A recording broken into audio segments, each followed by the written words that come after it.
Communication is a part of our everyday life, right? We spend the whole day talking to different people, and at work, it's even more important. So here we are.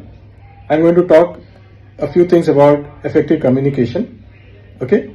Today we'll start about what is the meaning of your communication, right? So let's quickly get into the slide presentation.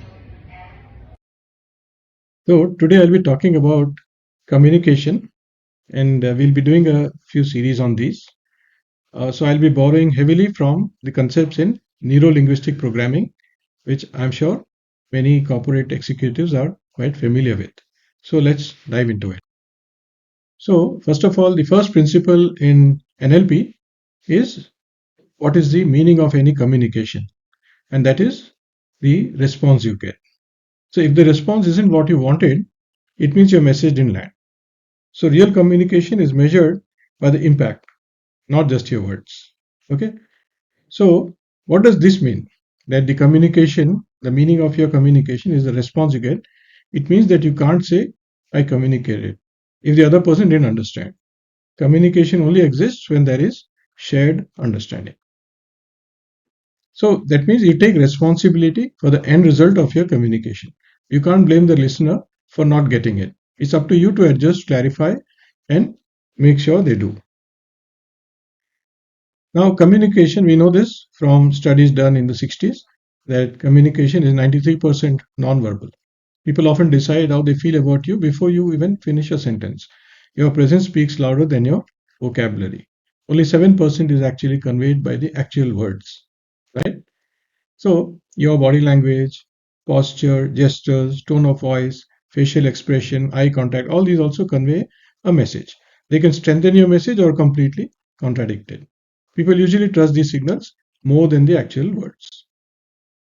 Now, when you're asking a question, let's say in the midst of a communication, your boss tells you something and then you ask a question.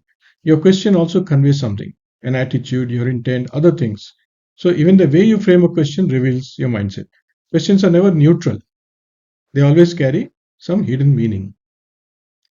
When you repeat a question at first, it conveys, that you may not have heard clearly. So usually accept it, normal human mistake.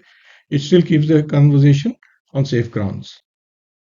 When you repeat it again, it can indicate that you want to make sure that you get it right. Now it signals you are careful or cautious. It shows you value accuracy over speed. When you repeat a third time, it may indicate that you don't agree or you have a concern. When now it feels less like clarification, more like resistance. It can create tension if it is left unexplained. When you repeat a question without explaining the reason for it, you allow the other person to assume the reason. Their assumption may not match your actual intent, and this gap can quickly lead to misunderstanding. This can be annoying. It can enrage people because now they feel that you're doubting them. It puts the relationship under unnecessary stress. So the next principle is to be aware of what your question is conveying and to ensure it conveys all that you wish to and only that which you wish to. It's about being precise, not in words, not only in words, but in tone and timing. So before you get to the point, you need to be clear about what you want to convey. Clarity in your mind is the first step to clarity outside. If you are confused, the listener will be twice as confused. So in future videos, we will break this down further and try to understand and learn how to be better and more effective in our communications. We'll look at practical tools you can use every day and we'll slowly build habits that make your communication powerful. That's it for today. Thank you.